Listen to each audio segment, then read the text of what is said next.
A very good afternoon, everyone. I hope all of you are doing good.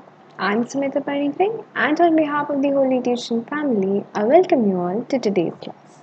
I'm teaching you science. We are class 10, and we are reading chapter 3, that is metals and non-metals. And today is the 8th part. Today, this chapter is going to be concluded. We'll be finishing this chapter, and then we'll be doing a question answer session. All right? Okay. But before starting the class, let me remind you that eTuition is providing quality education for your better tomorrow. So don't forget to subscribe our YouTube channel or download the app from the Play Store. Alright, so let's see what we're going to discuss today. Today we're going to discuss the extraction of metals at the top of the activity series, refining of the metals, corrosion, prevention and alloy. ठीक है, तो इतना हम cover करेंगे. ठीक है, corrosion और alloy के बारे में आपने ऑलरेडी पढ़ लिया. हम रिफाइनिंग एक्सट्रैक्शन पे ज़्यादा फोकस करेंगे. ठीक है, तो चलो पढ़ते हैं. तो first is alright okay extraction of the metal at the top of the activity series, reactivity series. तो पहले हमने क्या पढ़ा था? हमने प्रीवियसली लो रिएक्टिविटी सीरीज का और मिडिल रिएक्टिविटी सीरीज का प्रीवियस क्लासेस में पढ़ा है. अब जो है हाई रिएक्टिव जो है, जैसे कि पोटेशियम, कैल्शियम, इनके बारे में पढ़ेंगे. लो रिएक्टिविटी सीरीज में हमने क्या पढ़ा था कि कैसे एक्सट्रैक्शन होता है, the way that directly extraction होता है रोस्टिंग से. मिडिल में क्या होता है? कैल्सिनेशन या रोस्टिंग, डिपेंडिंग अपॉन कार्बोनेट बना रहा है या नहीं. तो ऐसे करके हम रोस्टिंग या कैल्सिनेशन कर रहे थे. लेकिन अगर बहुत ही ज़्यादा रिएक्टिव हो मेटल तो कैसे एक्सट्रैक्ट करेंगे? Let's metals at the top of the activity series like potassium, sodium, calcium, aluminium, etc. cannot be obtained from the ores by simply heating or by heating with reducing agents. तो जब metals लो reactivity में था, gold वगैरह, या फिर middle reactivity में जो particular metals थे उन्हें हम क्या कर रहे थे? सिंपली हीट कर रहे थे या फिर रिड्यूसिंग एजेंट्स के साथ उन्हें ट्रीट करके सीधा निकाल ले रहे थे metals. But in case of high reactive metals, it is not possible to extract the metals just by simply heating or by just adding it or by heating it with reducing agents. ठीक है, अगर हम reducing agents के साथ उसे heat करेंगे या simply roasting करेंगे तो फिर एक्सट्रैक्ट नहीं होगा. ठीक है, क्योंकि बहुत ही ज़्यादा रिएक्टिव होता है, तो it's not possible. So what should we do then? They are obtained by electrolytic reduction of their molten chlorides. अब इसको क्या करते हैं? इलेक्ट्रोलिटिक रिडक्शन किया जाता है. You must know the term electrolytic. What does it says? Electrolytic का मतलब है कि यहाँ पे क्या दिया जा रहा है? इलेक्ट्रिसिटी दिया जा रहा है. इलेक्ट्रिसिटी मॉल्टन स्टेट में जो पर्टिकुलर हमारा ओर होगा उसको हम इलेक्ट्रिसिटी देंगे. ठीक है, इलेक्ट्रोलिटिक रिडक्शन के थ्रू हमें मेटल्स को सेपरेट करना है. Okay, here will be electricity will be used in case of when the metals are extremely reactive. All right, okay. What is the example then? When electric current is passed through molten sodium chloride, sodium metal is deposited at the cathode and chlorine gas is deposited at the anode. तो ये कैसे होता है? जब भी कोई electric current, electrolytic का मतलब है इलेक्ट्रिक करंट पास हो रहा है, तो जब भी इलेक्ट्रिक करंट पास किया जाएगा मोल्टन सोडियम क्लोराइड से, यानी NaCl जो लिक्विड स्टेट में होगा, वहाँ से जब हम इलेक्ट्रिक करंट पास करेंगे तो क्या होगा? सोडियम मेटल जो है वो कैथोड में डिपॉजिट हो जाएगा. ठीक है, और क्लोरीन गैस जो है वो एनोड में डिपॉजिट हो जाएगा. अब सोडियम क्या होता है? सोडियम पॉजिटिव होता है, कैथोड चले जाएगा, और एनोड इज नेगेटिव. सो यहाँ पे सॉरी एनोड के तरफ जो है वो क्लोरीन गैस आएगा जो कि नेगेटिव है. कैथोड एक्चुअली में जो होता है पॉजिटिव नेगेटिव होता है और एनोड पॉजिटिव होता है. तो अट्रैक्शन होती है ना, तो अगर पॉजिटिव है तो नेगेटिव अट्रैक्ट करेगा, तो कैथोड नेगेटिव है तो वो पॉजिटिव सोडियम को अट्रैक्ट करेगा, और अगर एनोड क्या है? एनोड पॉजिटिव है तो वो नेगेटिव आयंस क्लोरीन को अट्रैक्ट करेगा. Got it? ओके, तो ऐसे कुछ आपको रिएक्शन देखने को मिलेगा. कैथोड जो कि एक्चुअली नेगेटिवली चार्ज होता है वो अट्रैक्ट करेगा सोडियम आयंस जो कि पॉजिटिवली चार्ज है, तो वो Na बच जाएगा. ठीक है, सोडियम मेटल. और एनोड जो कि पॉजिटिवली चार्ज होता है वो अट्रैक्ट करेगा क्लोरीन को जो कि negatively charge. In this way sodium metal which is extremely high in the reactivity series can be extracted. तो कैसे एक्सट्रैक्शन हो रहा है? सिंपली रोस्टिंग या फिर heating it with reducing agents here won't work. What works? यहाँ पे electrolytic reduction होता है इन द मॉल्टन स्टेट, यानी जो भी पर्टिकुलर मॉल्टन स्टेट में आपका पर्टिकुलर ओर होगा उसको हम इलेक्ट्रिसिटी देंगे and there we will be separating the cation and the anion. ठीक है, तो ये रोस्टिंग या फिर सिंपली रोस्टिंग, कैल्सिनेशन या फिर reducing it with that of the any reducing agent में काम नहीं करेगा। यहाँ पे क्या चाहिए, इलेक्ट्रोलाइटिक रिडक्शन। ठीक है, you need to know the difference between when we are extracting the metals in top और बॉटम और मिडल सीरीज में जो भी है, अगर लो में है तो रोस्टिंग हो जाएगा, मिडल में है तो रोस्टिंग कैल्सिनेशन और टॉप में तो electrolytic reduction. Okay, for that you need to remember the periodic table, so please do not forget to remember the periodic table, 30 तक याद रखो, otherwise पूरा फंस जाओगे। ठीक है, चलो आगे बढ़ते हैं। So it's the next one here, this is the picture, pictorial representation है कैसे हम electrolytic reduction of the higher metals जो होता है उसका करते हैं। तो क्या करते हैं, कोई भी पर्टिकुलर मॉल्टन स्टेट में होना चाहिए, ऐसे नहीं कि वो सॉलिड स्टेट में कैन नॉट सेपरेट है, हम सॉलिड स्टेट में कंडक्शन नहीं कर सकते, we need the molten state over here. तो जो भी रिएक्टिविटी सीरीज में हाई रैंक में मेटल है वो मॉल्टन स्टेट में होना चाहिए, जैसे कि NaCl हम सेपरेट कर रहे हैं, तो NaCl क्या है, सोडियम क्लोराइड, वो मॉल्टन स्टेट में। तो यहाँ पे एनोड आ गया, कैथोड आ गया, कैथोड नेगेटिवली चार्ज है, एनोड पॉजिटिवली चार्ज है, तो ये ऑपोजिट साइंस अट्रैक्ट करेंगे। Cathode being a negative charge will attract the positive charge ions, that is sodium, and anode being a positive charge will be attracting negative charge towards it, that is chlorine। ठीक है, ऐसे करके हम separate कर देंगे, sodium को अलग deposit हो जाएगा सोडियम कैथोड में, और क्लोरीन गैस कहाँ आ जाएगा, क्लोरीन गैस आ जा रहा है आपका एनोड में। ओके, गॉट इट, पंडा क्लियर। चलो next. Okay, next is refining of metals. So till now what we read, till now हम पढ़े थे कि हम कैसे एक्सट्रैक्शन कर रहे हैं, अगर लोअर रिएक्टिविटी है तो रोस्टिंग कर रहे हैं, मिडिल है तो रोस्टिंग कैल्सिनेशन, और हाई है तो इलेक्ट्रोलाइटिक रिडक्शन। ओके, अब रिफाइनिंग हो रही है, प्योरिफिकेशन कैसे हो रही है, the removal of impurities from the metal to obtain the pure metal is called refining of metals. तो हम क्या करें, जो भी मेटल्स हमने obtain कर लिया और से through different process, roasting, calcination, electrolytic reduction, अब ये जो हमें मिला है ये इसमें बहुत सारी स्टिल इम्प्योरिटीज़ हैं। ठीक है, अब इस इम्प्योरिटीज़ को रिमूव करने के प्रोसेस को बोलते हैं रिफाइनिंग ऑफ द मेटल्स। ठीक है, या प्योरिफिकेशन ऑफ मेटल्स। तो हमने जो भी एक्सट्रैक्शन किया मेटल्स को, उसको हमें प्योर करना पड़ेगा, तभी हमें प्योर मेटल मिलेगा ना, वरना ऑलरेडी उसमें इम्प्योरिटीज़ होंगी। So we'll be refining the metals now. The most common method for refining of metals is electrolytic refining. तो अब सबसे अच्छा method purification of the metals या फिर क्लीनिंग ऑफ द मेटल्स आप बोल सकते हो। रिफाइनिंग ऑफ द मेटल्स का सबसे कॉमन मेथड है इलेक्ट्रोलिटिक रिफाइनिंग, इलेक्ट्रिसिटी देकर ही हम साफ करेंगे, इम्प्योरिटीज को रिमूव करेंगे। Okay, in this method a block of the impure metal is made the anode and a thin sheet of pure metal is made the cathode। अब refining कैसे होती है, इलेक्ट्रोलिटिक रिफाइनिंग जो कि सबसे कॉमन वे है, हाउ इट इज डन, एक क्या किया जाएगा कि एक ब्लॉक लिया जाएगा इम्प्योर मेटल का। ठीक है, एक इम्प्योर मेटल, कोई भी इम्प्योर मेटल का एक ब्लॉक रख दिया जाएगा जो कि एनोड के हिसाब से उसको एनोड बनाया जाएगा। अब एनोड आपको पता है पॉजिटिवली चार्ज होता है, यानी नेगेटिवली चार्ज चीज़ें खींचेगी। तो इम्प्योर मेटल का एक ब्लॉक लिया जाएगा जिसको हम एनोड के रूप में रखेंगे, और प्योर मेटल का हम एक शीट लेंगे, थिन शीट, जिसको कि हम लोग कैथोड बनाएंगे। ठीक है, एनोड जो पॉजिटिवली चार्ज है वो इम्प्योर रहेगा, और कैथोड जो नेगेटिवली चार्ज हम बनाएंगे वो होगा प्योर मेटल का। ठीक है, तो दो चीज़ें, दो ब्लॉक्स लेना है, एक प्योर मेटल का होगा और एक इम्प्योर मेटल का होगा। जो प्योर मेटल का होगा दैट इज कैथोड, और जो इम्प्योर मेटल का होगा दैट इज एनोड। ठीक है, don't be confuse in between them. After this PPT is over, go through it thoroughly और इसको एक बार देख लेना ठीक से। ठीक है, चलो, the electrolyte is a salt solution of the metal to be purified. तो इलेक्ट्रोलाइट क्या है, अब इलेक्ट्रोलाइट आपको पता है इलेक्ट्रोलिटिक रिफाइनिंग है। तो what is electrolyte, electrolyte is something like electricity, कोई भी सोल्यूशन से when you are passing electricity it is simply known as electrolyte. Now कोई तो सोल्यूशन हमें लेना है ना, सबसे कॉमन इलेक्ट्रोलिटिक सोल्यूशन लिया जाता है NaCl, that is salt solution. तो हम सीधा एक सॉल्ट सोल्यूशन ले लेंगे, कोई भी सॉल्ट सोल्यूशन आप लेते हो जिसमें मेटल होना चाहिए।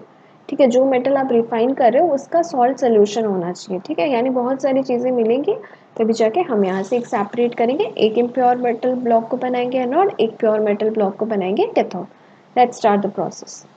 Now how it is done, now I will be starting it. See, in the electrolytic refining of copper, a block of impure copper is made the anode।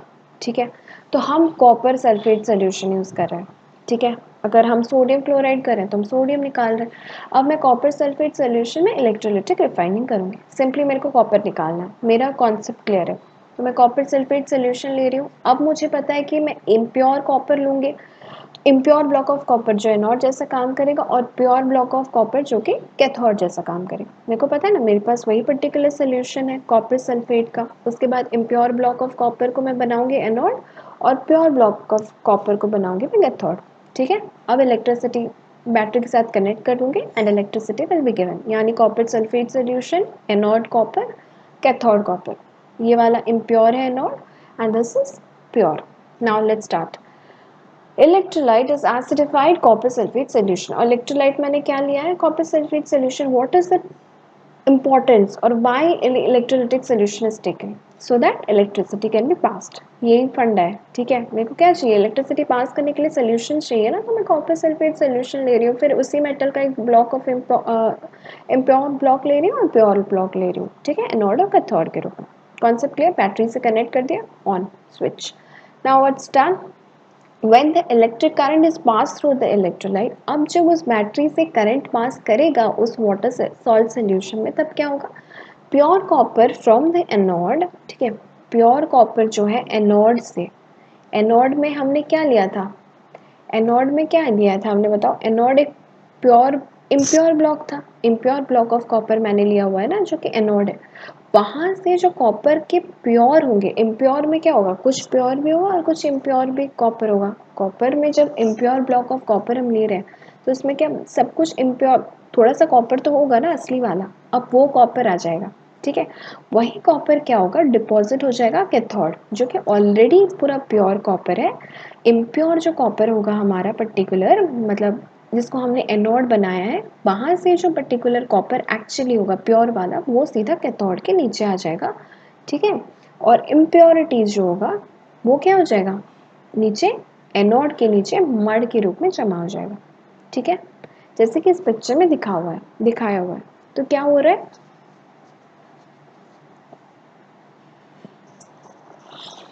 तो यहाँ पे क्या हो रहा है, देखो यहाँ पे ये हो रहा है कि आप जो पर्टिकुलर एक प्योर रॉड ऑफ कॉपर ले रहे हो और इम्प्योर कॉपर को ले रहे हो, उसको बैटरी के साथ कनेक्ट कर रहे हो और एक इलेक्ट्रोलाइटिक सोल्यूशन है that is copper sulphate. Once the battery is connected, simply क्या हो रहा है, anode is impure, cathode is pure. Anode से जो इम्प्योर है वो एनोड के नीचे सेटल हो जाएगा मड की तरह। ठीक है, और प्योर वाला जो है वो कहाँ जाएगा, वो pure copper from the anode is deposit in the cathode. अब जो प्योर कॉपर है हमारा इम्प्योर कॉपर में, वो आके सेटल हो जाएगा कॉपर के नीचे, और जितना भी इम्प्योरिटीज है वो एनोड मड के रूप में नीचे रह जाएगा। ठीक है, समझ गए, simple as that. Okay, if you are not में, अगर समझ में नहीं आ रहा है तो फिर से once the video is over you can rewind it. ठीक है, आप रिवाइंड करके फिर से इसको देख लीजिएगा। ठीक है, चलो। Now what is corrosion. Corrosion तो आपको पता ही होगा क्या होता है, कोरोड हो जाता है। कई बार हमने देखा है बहुत सारी लोहे की चीज़ें कोरोड होती है, आराम से कोरोजन हो जाता है। अब कोई भी लोहा हो गया, ठीक है, उसको रॉड हो गया, ऊपर रख दो, बहुत टाइम के बाद देखना वो एकदम से कोरोजन, एकदम मतलब उसकी हालत ख़राब हो गई होती है ना, कोरोड हो गया होता है। कोरोड क्यों होता है, लेट्स सी, क्योंकि रिएक्शन होता है। सिंपली हम लोग ये 8th में डिटेल में पढ़ चुके हैं, आई डोंट थिंक कि हमें और डिटेल में जाने की ज़रूरत है। जस्ट हेडलाइन पढ़ेंगे, एग्जाम्पल्स देखेंगे, will be moving on. Okay, corrosion is the damage caused to metals due to reaction of metals with oxygen, moisture, carbon dioxide etc. तो corrosion क्या होता है, metals को नुकसान पहुंचाता है जब भी वाटर, कोई भी पर्टिकुलर चीज़ होता है, water, oxygen, moisture, carbon dioxide, ये जब भी आपका पर्टिकुलर रिएक्ट करता है, ठीक है, मेटल्स के साथ, तो क्या हो जाता है, तो मेटल ख़राब हो जाता है, उसी को हम लोग बोलते हैं क्रोज। ठीक है, जैसे कि ब्राउन कोटिंग, रस्ट हो जाता है, जो रस्ट होता है कॉपर आयरन में, सॉरी आयरन में रस्टिंग होती है, यू मस्ट नो दैट। जो आयरन में जो रस्टिंग होती है, एक ब्राउन कोटिंग फॉर्म हो जाता है, वो क्या है, that is a proper example of corrosion. यानी कि आयरन रस्टिंग हो चुका है, आयरन में रस्ट लग चुका है, जंग लग चुका है, तो जो जंग लग जाता है वही होता है कोरोजन। ठीक है, यानी आयरन एकदम खराब हो चुका है because of the reaction with that of water, moisture, carbon dioxide, oxygen and all. ठीक है, formation of green coating of basic copper carbonate over copper. अब कॉपर कैसे कोरोड होता है, उसमें ग्रीन कोटिंग कोटिंग फॉर्मेशन होती है और सिल्वर में ब्लैक कोटिंग होती है। सो डोंट फॉरगेट दैट, ये अपनी प्रीवियस क्लासेस में पढ़ा हुआ है। ठीक है, तो जो आयरन होता है वो उसमें ब्राउन रस्टिंग होती है, ठीक है, ब्राउन कोटिंग फॉर्मेशन होता है। कॉपर में जो होता है वो ग्रीन कोटिंग होती है और आयरन में एक सिल्वर कोटिंग होता है, सॉरी ब्लैक कोटिंग होता है। ठीक है, समझ गए? आयरन में ब्राउन कोटिंग, सिल्वर में ब्लैक कोटिंग एंड कॉपर में ग्रीन कोटिंग। सिल्वर आपका एग्जाम्पल पता होगा, जैसे कि आप पायल पहनते हो वो काला हो जाता है कई बार, ठीक है, तो उसमें क्या होता है, वो कोरोड हो गया होता है, वो ठीक नहीं होगा। ठीक है, इट्स एन इरिवर्सिबल वन, तो कोरोजन हो जाएगा, एकदम ब्लैक हो जाता है Payal. So that is actually an example of corrosion. Now what is copper? Copper के हम बहुत सारी शीट्स वगैरह यूज करते हैं, उसको देखने एकदम ग्रीन कलर का हो गया होता है, बहुत टाइम ऐसे डल के एकदम पेड़ पौधे उगने लगते हैं। सो दैट इज ऑल्सो कोरोजन। और आयरन तो आपने देखा, आयरन छोड़ दो आराम से ब्राउन, सबसे ज़्यादा कॉमन आप आयरन ही देखते हो, है ना?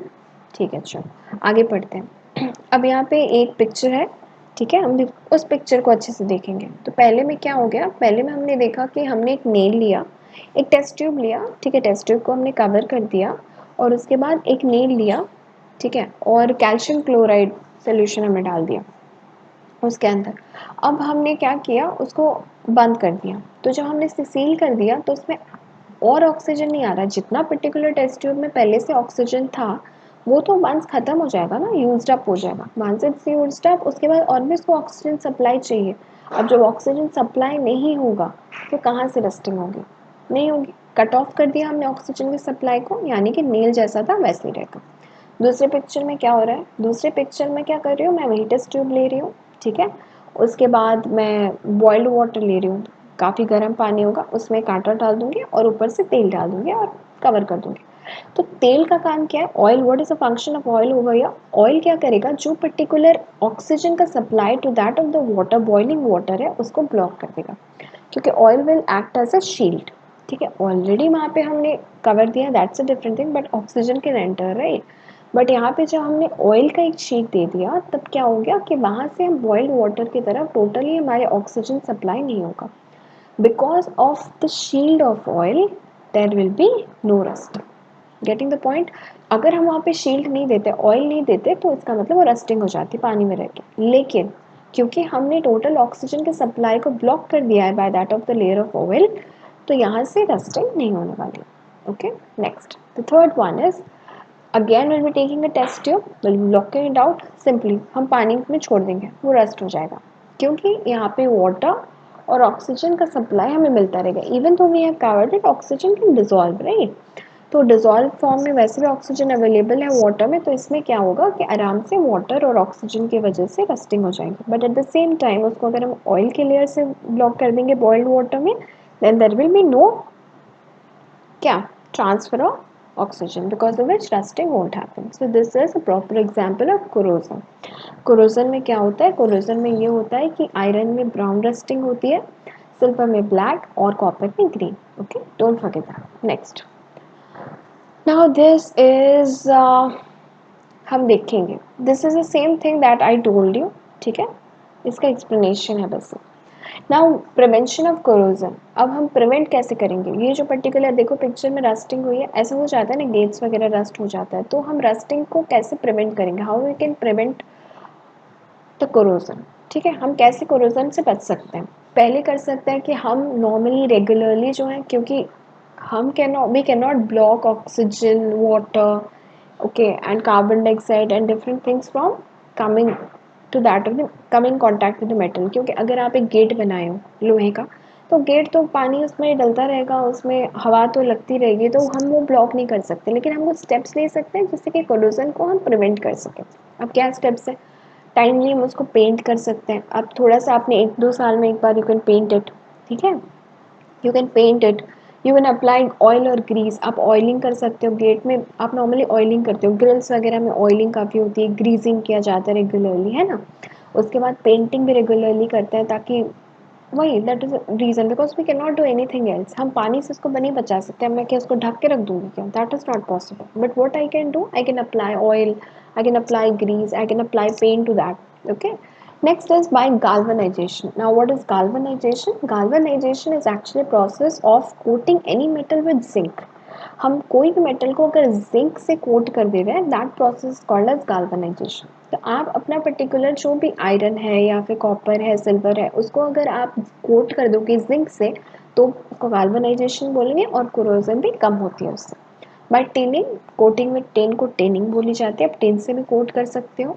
इलेक्ट्रोप्लेटिंग कर सकते हो। कोई भी प्लेटिंग का मतलब है कोई भी मेटल जिसको आप कोट कर रहे हो उससे थोड़ा लेस रिएक्टिव मेटल, जैसे कि क्रोमियम, कोई भी एक लेस रिएक्टिव मेटल क्रोमियम जैसे फॉर एग्जांपल, उसको अगर आप कोटिंग कर रहे हो तो उसको इलेक्ट्रोप्लेटिंग बोलते हैं, यानी कि उस मेटल के ऊपर और एक मेटल का कोटिंग होता है बट वो मेटल उससे कम रिएक्टिव होना चाहिए। अगर उससे ज़्यादा रिएक्टिव हो जाता है तो कोरोड हो जाएगा ना। तो उससे कम मेटल, काफ़ी कम लेस रिएक्टिव मेटल जैसे कि क्रोमियम फॉर एग्जांपल, उसको कोरोड, उसको कम मतलब कोटिंग किया जाता है and that process called as electroplating. Now by alloy, आप अलॉयज बना सकते हो, जैसे कि फॉर एग्जांपल ब्रोंज बनाया जाता है, ठीक है। तो ये क्या करते हैं, दो तीन पर्टिकुलर मेटल्स को मिलाकर हम अलॉय बनाते हैं, तो इससे भी हम कोरोजन से बच सकते हैं। So now what are the main ways of this? So corrosion of metals can be prevented by oiling, greasing, applying painting, ठीक है। उसके बाद आप जिंक कोटिंग कर सकते हो, galvanization, टिन कोटिंग कर सकते हो, tinning, electroplating, less reactive metal को आप कोट कर सकते हो या फिर अलॉय बना सकते हो। So by these processes you can easily prevent corrosion. Next, now what is alloy? ठीक है, हम अलॉय क्या है देखेंगे। N alloy is a homogeneous mixture of metal with other metals और नॉन मेटल। इसके बारे में आप ऑलरेडी पढ़ चुके हैं। अलॉय किसको बोलते हैं? अलॉय जो होता है सेम मेटल्स को आप मतलब एक मेटल का जो ये होता है उसको और एक मेटल के साथ या नॉन मेटल के साथ आप जब मिलाते हो तो एक अलॉय बनता है। ठीक है, दो लोगों को मिलकर अलॉय बनता है सिंपली। जैसे कि फॉर एग्जाम्पल स्टील कैसे बनता है? आयरन और कार्बन से। ठीक है, आयरन जो एक मेटल है और carbon is a non metal. तो यहाँ पे क्या हुआ, आयरन और कार्बन दोनों को मिला के मेट स्टील बना है। तो वैसे ही दो मेटल्स को मिला के भी अलॉय बनता है, दो नॉन मेटल्स को बना के भी अलॉय बनता है, दो मेटल नॉन मेटल को बना के भी अलॉय बनता है। ठीक है, not to non metals, metals non metals और metals metals. Okay, stainless steel क्या होता है? आयरन, कार्बन, कोबाल्ट, ठीक है, निकल, इन चारों को मिला के स्टेनलेस स्टील बनता है। ब्रास कैसे बनता है? Copper, zinc, bronze, copper, tin. ठीक है, so these you have to remember, these are the examples like steel, stainless steel, brass और ब्रोंज याद रखो, एग्जाम में आता है। ठीक है, तो यहाँ पे क्या हो रहा है, तो मेटल्स और नॉन मेटल्स या मेटल्स और मेटल्स मिल के एक अलॉय बना रहे हैं। ठीक है, ऐसा अलॉय बनाओगे तो that is very easy for you to prevent corrosion. ठीक है ना। नेक्स्ट, शोल्डर भी एक होता है जो कि used for welding electrical wires together. आपने सोल्डर मशीन देखा होगा, सोल्डिंग मशीन जो होती है, सोल्डिंग मशीन भी एक अलॉय है। ठीक है, तो वो लीड और टिन से बना हुआ था जो कि दो वायर्स को जोड़ने में हेल्प होता है। If you have soldering machine you must know it. आपने रिपेयरिंग दुकान में देखा होगा, कुछ भी तार वगैरह आपका टूट जाता है तो आप जाते हो सोल्डिंग कर दो बोलने के लिए, तो वहाँ क्या होता है, वो जो मशीन यूज़ होती है सोल्डर, जो टिप उसका यूज़ होता है वो बना हुआ होता है लीड और टिन से। ठीक है, और वो अपने से एक अलॉय है। ठीक है, और अगर किसी भी पर्टिकुलर अलॉय में एक कंपोनेंट मर्क्यूरी है तो उसको बोला जाएगा अमेल्गम। सिंपल, आपने ऑलरेडी इसके बारे में बहुत अच्छे से डिटेल में पढ़ा हुआ है। ऑलराइट, ठीक है, चलो आगे बढ़ते हैं। Now these are some examples, let's have a look at them. So यहाँ पे alloy is a mixture of chemical elements where the primary component is a metal. ठीक है, ब्रोंज जो है कॉपर, टिन 78% और 95%, और टिन यहाँ पे 5 to 20, उसका कुछ परसेंटाइल है that you don't have to remember. Bronze में याद रखो कॉपर और टिन होता है। गोल्ड हम जो पहनते हैं वो प्योर गोल्ड नहीं होता है, 18 के गोल्ड में गोल्ड भी होता है, कॉपर भी होता है, सिल्वर भी होता है। ब्रास में कॉपर और जिंक होता है। कास्ट आयरन, आयरन और कॉपर। स्टर्लिंग सिल्वर, सिल्वर और copper. So these all are examples of alloy. Okay, sorry. Fine. So these are the examples. Okay. तो आप समझ गए आज हमने क्या क्या पढ़ा। आज हमने पढ़ा extraction of the metals from the top of the activity series, that is कोई भी मेटल अगर बहुत ही ज़्यादा रिएक्टिव है तो हम उसको सिंपली हीटिंग या हीटिंग विद रेड्यूसिंग एजेंट से नहीं सेपरेट कर सकते। हमें क्या करना है यहाँ पे, इलेक्ट्रोलाइटिक रिडक्शन। ना इलेक्ट्रोलाइटिक रिडक्शन में एक एनोड होगा और कैथोड, यानी कि इलेक्ट्रिक सप्लाई दिया जाएगा। एनोड जो होता है वो क्या होता है, पॉजिटिव होता है, और कैथोड होता है नेगेटिव। ठीक है, तो नेगेटिव वाला पॉजिटिव अट्रैक्ट करेगा, पॉजिटिव वाला नेगेटिव अट्रैक्ट करेगा। Now what is refining of metals? Refining of metals is after extracting you have to purify the metals to remove the impurities. ठीक है, तो उसके लिए हमें क्या चाहिए, एक impure metal sheet चाहिए उसी मेटल का, एक pure metal sheet चाहिए उसी मेटल का, और एक solution भी उसी मेटल का, कॉपर सल्फेट फॉर एग्जाम्पल। ठीक है। तो इससे क्या होगा, जब हम इलेक्ट्रिक सप्लाई देंगे तो जो भी इम्प्योर मेटल होगा वो आ जाएगा प्योर मेटल की तरफ, और जो इम्प्योरिटीज़ होगी वो एनोड मड में यानी नीचे सेटल हो जाएगा। Now what is corrosion? Corrosion जो होता है, जो कि रिएक्शन द मेटल्स का due to reacting with it oxygen, moisture, carbon dioxide etcetera. Iron में रस्टिंग होती है, उसको ब्राउन कोटिंग, कॉपर में ग्रीन कोटिंग और सिल्वर में ब्लैक कोटिंग। तो ये एक्सपेरिमेंट हमने देखा कि फर्स्ट में अगर हमने एयर को ब्लॉक कर दिया तो उसमें रस्टिंग नहीं हुई, दूसरे में हमने ऑयल से ब्लॉक कर दिया, ऑक्सीजन पास नहीं हुआ, रस्टिंग नहीं हुई। हॉट वाटर था हालांकि वो, क्योंकि उसमें ऑक्सीजन खत्म हो गई थी। एंड थर्ड वाला जो है उसमें हमने छोड़ दिया ऐसे, रस्टिंग हो गया। ठीक है। नाउ कैसे प्रिवेंट कर सकते हैं? अप्लाइंग ऑयल, ग्रीस, टिनिंग, ठीक है, उसके बाद गाल्वनाइजेशन, पेंट अप्लाई कर सकते हैं, इलेक्ट्रोप्लेटिंग कर सकते हैं, एलॉय बना सकते हैं। एलॉय क्या होता है? जब भी कोई मेटल को मेटल के साथ या मेटल को नॉन मेटल के साथ हम रिएक्ट करते हैं, एलॉय। उसका एग्जांपल है स्टील, ब्रास, ब्रोंज, ओके। और अमेल्गम, कोई भी पर्टिकुलर एलॉय में अगर मर्क्यूरी है, that is known as amalgam. Okay, so I hope that you like today's session. Okay, if you do like it, do like it, share and subscribe. ठीक है, I'll be back with the next session, in the next session with a new, not new, question answer हम discuss करेंगे। ठीक है, कुछ particular question I will be telling you and you have to answer it. Alright, so I hope that you like today's session, and if you haven't watched any of the videos of this particular series, you may go to the playlist and there you will be finding all the आपको मिल जाएगा, वहाँ से आप checkout करके कर सकते हो। Until then, I'll be seeing you in the next class with a new session. Alright, have a good day and keep smiling. Bye.